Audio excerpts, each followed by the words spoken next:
단기로는요. 수출과 연계되어 있는 쪽에 대해서는 특히 이제 미국 수출하고 연계되어 있는 쪽에 대해서는 우리가 조금 조심을 하는 게 좋을 것 같고요. 중국은 관세가 세고 우린 관세가 약하잖아요. 20% 맞았지만 저희가 60% 맞으면 얼핏 생각하면 좋은 거 아닌가요? 지금 그래서 반사수의 얘기가 나오기도 합니다만 그런 거 조심해야 돼요. 왜냐하면 중국 내에서 물건을 어마어마하게 만들거든요. 그거를 내수 소비가 소화하지 못하면 잉여가 생기죠. 그걸 지금 미국으로 밀어내는데 관세를 60%로 세워버리면 미국으로 못 밀어내죠. 어디로 쏟아낼 것 같으세요?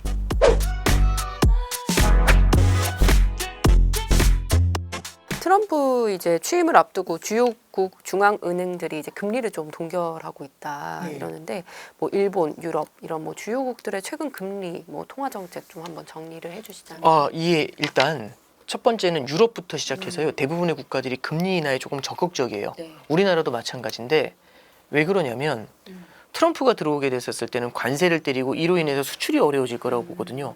어느 나라나 수출 아니면 내수로 성장해요. 근데 수출 성장이 꺾이게 되면 성장률 자체가 주저앉잖아요. 그럼 내수로 끌어올려야 되죠. 그럼 내수 성장에 방점을 두게 되면 금리를 인하해야 돼요. 그럼 금리를 인하하게 되면은 내수가 좋아질 수가 있는데 미국하고의 금리 차가 벌어지게 되면서 통화가 약세를 보이거든요. 그럼 통화 약세를 보이면 무조건 안 좋은 게 아니라 다른 나라 통화가 다 약한데 우리도 같이 약해져야 되고 그래야 수출 경쟁력이 조금이라도 살아나게 되겠죠. 그래서 전 세계가 지금 환율 전쟁의 카드를 택해요. 환율 전쟁이라는 건 뭐냐면 금리를 낮춰가지고 내 나라 통화를 약세로 만들어서 수출과 내수 양방에다가 지원을 해주겠다. 이런 지금 스탠스를 보이고 있습니다. 그래서 금리 인하의 속도를 다른 나라, 미국은 느린데 다른 나라는 빠르게 가져가는 그런 모습이 보이고 있어요. 네. 중국이 지난해 역대 최고의 수출 성적을 좀 보였는데 그게 미중 무역 전쟁에 이제 대비해서 업체들이 주문을 뭐 서둘렀다 뭐 이런 분석이 나오더라고요. 단장님은 좀 이 분석 어떻게 보고 계세요? 저는 개인적으로 공감하는 부분이 있습니다. 물론 그 숫자가 얼마냐 그건 알 수가 없지만 네.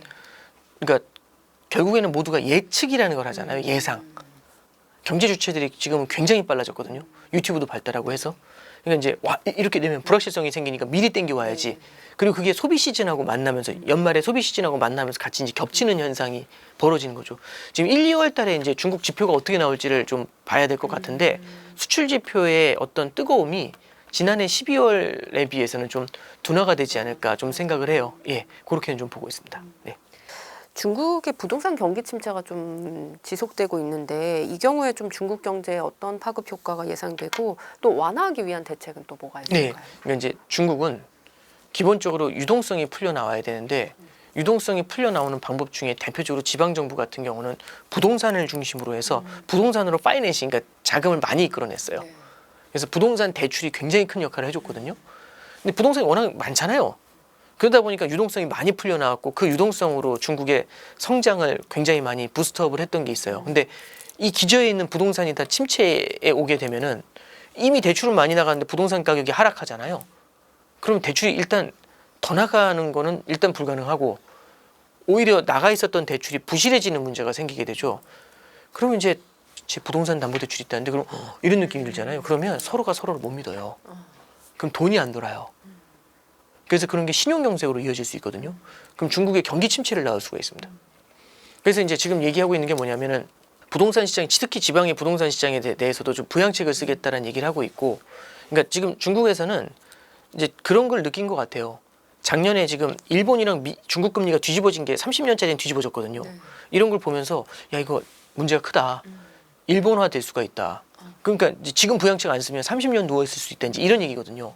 그러니까 중국도 마음이 급해진 것 같아요. 그래서 부동산 시장이 안 좋다고 해서 계속 이거 부양책을 쓰면 부동산 계속 이게 살리면서 가는 잘못된 정책으로 갈 수 있다라는 비판도 있지만 일단은 어느 정도는 감수를 하면서 가고 싶어 하는 것 같다는 생각이 들어요. 그래서 지금은 지방 부동산에 대해서 부양책을 좀 쓰려고 고민을 좀 하고 있는 것 같고요.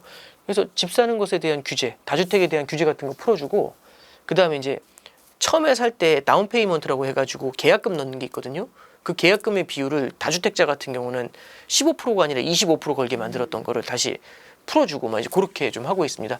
이런 것들은 글쎄요, 그러니까 뭐 크게 반등합니다라는 말씀보다도 꺾여 내려오는 걸 갖다가 조금은 좀 천천히 내려오게 만들거나 하는 역할은 좀 하게 될 것 같아요. 네. 일본 GDP가 2025년 인도에 이어서 5위로 이제 떨어진 뒤에 2027년에는 뭐 아세안에도 뒤질 것이다 뭐 이런 전망이 나왔다고 하는데요. 단장님이 보시는 좀 일본 경제 분위기 요즘 어떤지. GDP에 대해서도 이제 볼 때는 그러니까 엔화가 너무 약해서 GDP가 이제 네. 이게 달러로 환산한 게 꺾여 내려가는 경우들이 좀 있어요. 그래서 이제 인도 루피아가 약화되는 것보다는 엔화 약세가 좀 더 심했을 때는 그런 일이 벌어져서요. 지금 일본에서도 엔 약세에 대해서는 좀 전향적으로 고민을 하고 있는 것 같아요. 그래서 다른 나라가 다 금리 내린다고 하는데 네. 일본은 금리 인상을 서두르겠다는 얘기가 나오거든요. 특히 1월 달에 금리 인상 가능성이 좀 부각이 되고 있어요. 1월 24일 날로 알고 있는데 그때 금리 인상 가능성이 좀 부각이 된 것 같아요. 지금 일본은요. 기본적으로 성장률 자체가 나쁘지 않아요. 일본의 GDP 성장률 자체가 GDP 크기가 이제 환산했었을 때 다른 나라에 밀리는 문제는 생길 수 있지만 GDP 성장률 자체가 크게 나쁘진 않고요. 특히 25년 예상치는 좀 괜찮은 편인 것 같아요. 두 번째는 국내 인플레이션이 좀 문제가 되고 있습니다. 그럼 인플레이션을 좀 조절하는 정책이 좀 필요하거든요. 그래서 지금 금리 인상에 대한 고민을 하고 있는 것 같고 여기서 이제 일본이 금리 인상을 하게 됐을 때는 엔 약세를 제어를 할 수가 있거든요. 예, 그런 것들은 좀 오히려 일본의 내수가 이 물가가 너무 오르니까 실질 임금이 낮아지는 문제가 생겼는데 그러니까 월급을 많이 받아도 물가가 너무 많이 오르니까 월급 오르는 게 의미가 없어지는 거죠.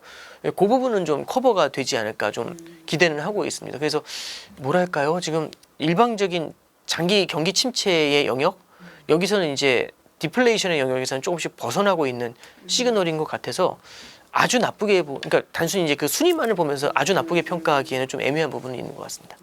방금 또 얘기해 주신 게 일본이 이제 금리 인상할 가능성이 있고 뭐 엔 약세를 좀 제어하는 효과가 있을 것이다 이런 얘기해 주셨는데 금리가 올랐을 때 일본 경제에 좀 어떤 변화가 올지. 그러니까 금리가 오른다고 해서 무조건 뭐 다 흔들린다 이런 얘기보다도 굉장히 점진적으로 할 것 같아요. 그래서 이게 요즘 통화 정책이 어떠냐면 금리가 오른다고 흔들리고 뭐 이러진 않고요. 시장이 예상하는 것보다 빠르게 올 때. 그러니까 어디까지나 예측치라는 게 등장하게 되더라고요. 그래서 일본은행도 금리 인상이 무섭잖아요. 그래서요 어떻게 해서든지 예고를 해주려고 해요. 암시를 해주려고 해요.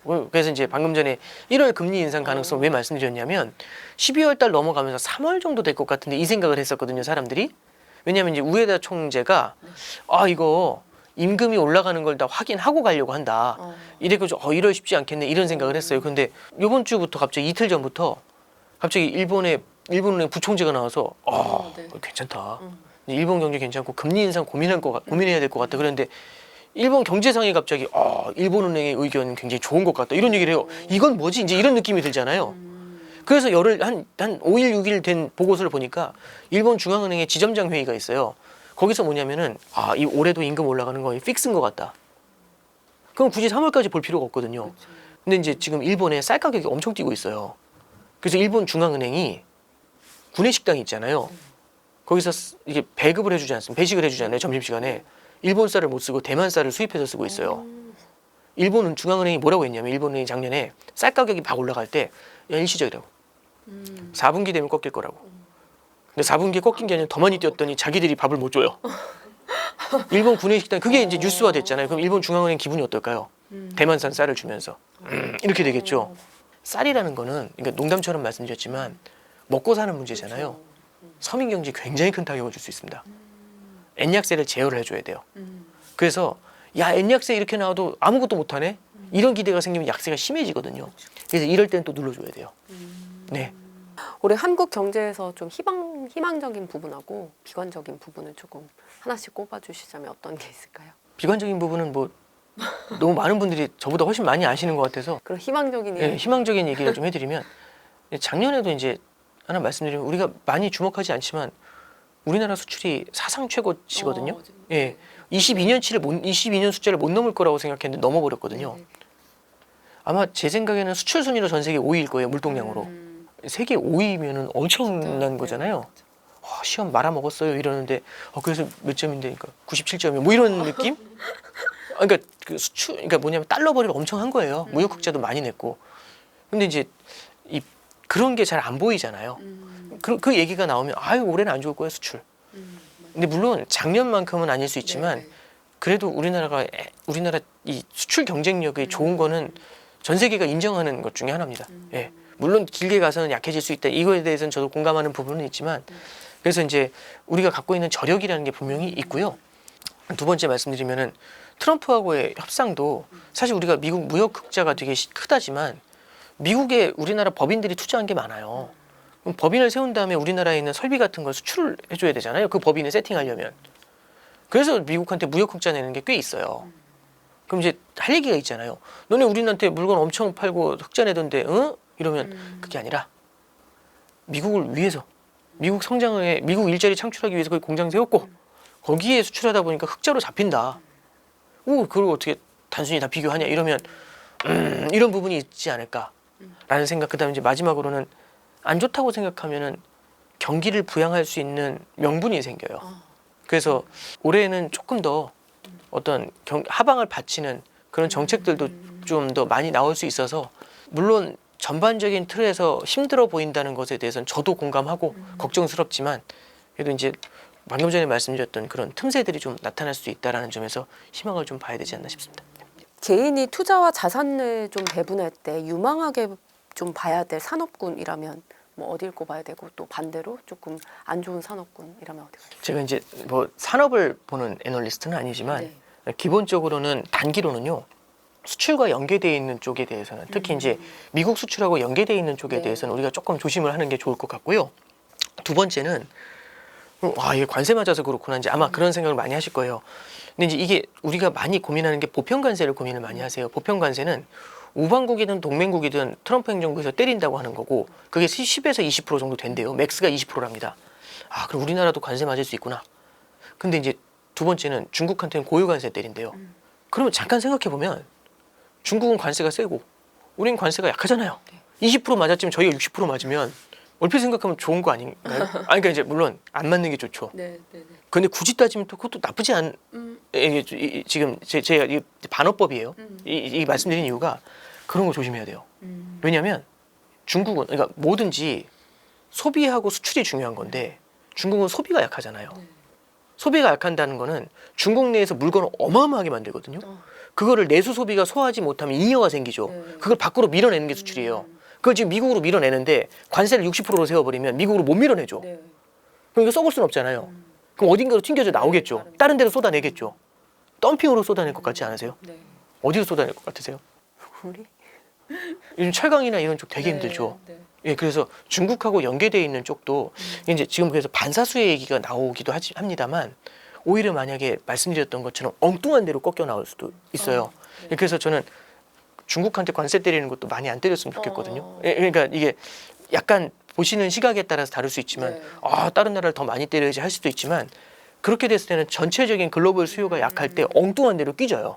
그러면 그게 또 새로운 피해를 만들어낼 수 있거든요. 그래서 저는 단기적으로는요, 이 관세에 대한 불확실성이 클 때는 단기적으로 우리가 투자를 할 때 수출 관련 산업군에 대해서는 좀 고민할 필요가 있다라는 말씀을 좀 드렸고, 두 번째는 그럼 내수도 침체잖아. 근데 맞는데 투자할 때는 그런 것도 있는 것 같아요.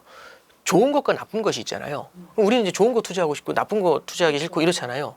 근데 좋은 것과 나쁜 것보다 더 중요한 건 좋아지는 것과 나빠지는 게 더 중요하거든요. 근데 좋은데 나빠지는 게 있고 나쁜데 좋아지는 게 있잖아요. 좋은 건 이미 가격에 반영이 돼 있을 거고 나쁜 것도 가격에 반영이 돼 있을 건데 좋아지는 건 미래지 않습니까? 그럼 반영이 안 돼 있겠죠.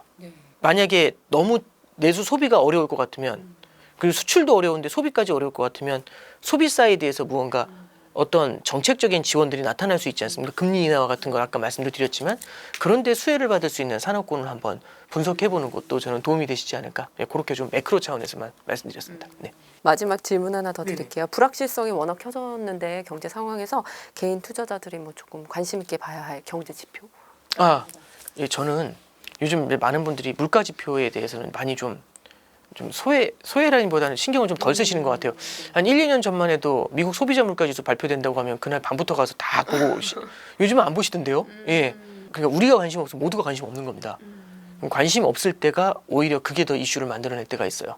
그래서 저는 물가 지표를 첫 번째는 좀 보셔야 된다, 이게 1번이고 두 번째는 금리와 환율 지표에 대해서는 그 어느 때보다 좀 더 민감하게 보셔야 됩니다. 이게 변동성이 되게 높을 것 같아요. 그러면 어쩌면 한 달 전에 버전을 바로 갈아 껴야 되는 문제도 생길 수 있습니다.